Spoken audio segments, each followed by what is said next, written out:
Then there's Curtis Yarvin, who once blogged under the name Mencius Moldbug. His core ideas: democracy is a failed experiment. Replace it with something stronger, something controlled. Yarvin is the intellectual godfather of the neo-reactionary or Dark Enlightenment movement, an online philosophy that rejects democracy entirely and imagines a CEO monarch running the state like a tech startup.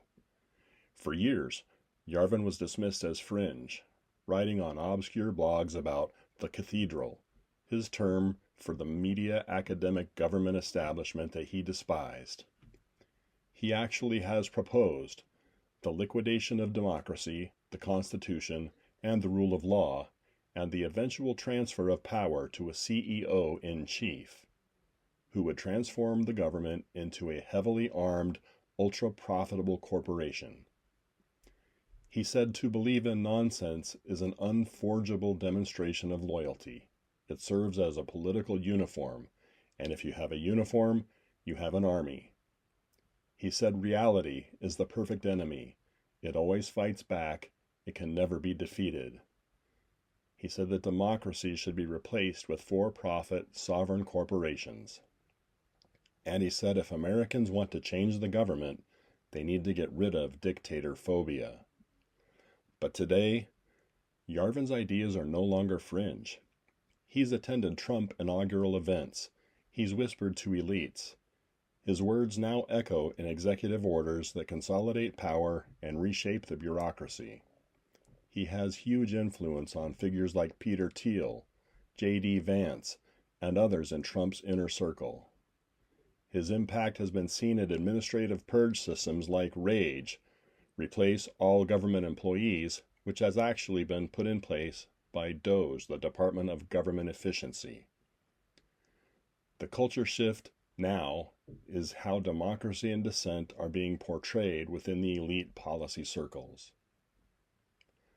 What was once considered fringe is now shaping policy. Where American democracy once valued consent and public oversight, this ideology values efficiency, hierarchy, and rewarded obedience. That's not progress. It's a reverse thrust into medieval corporate governance. When someone calls for the end of the Constitution, for the redesign of society as a shareholder model, wake up, because this isn't speculation. This is becoming real. If Thiel has his way, elections won't matter anymore.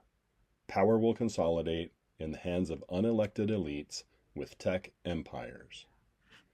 There's also Patrick Deneen, a Catholic political theorist at Notre Dame who gives the movement a more polished face.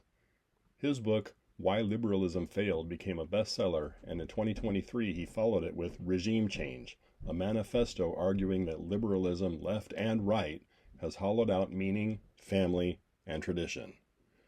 Deneen calls for a new aristopopulism, where a refreshed elite repurposes institutions, steering the masses toward virtue. His academic tone gives cover to policies that would once have sounded extreme because he frames them as moral restoration. Add in other key figures: Adrian Vermeule, a Harvard law professor pushing common good constitutionalism, arguing that judges should openly influence moral values; Christopher Rufo, the activist behind anti-CRT and anti-DEI campaigns; J.D. Vance, Thiel protege turned vice president, who gives these ideas a populist voice; and Trump himself, a man who didn't write these doctrines, but whose power, resentment, and willingness to tear down norms became the perfect vessel for putting these doctrines into place. But these thinkers didn't operate in isolation. They needed a machine to turn ideas into power. Enter the Heritage Foundation.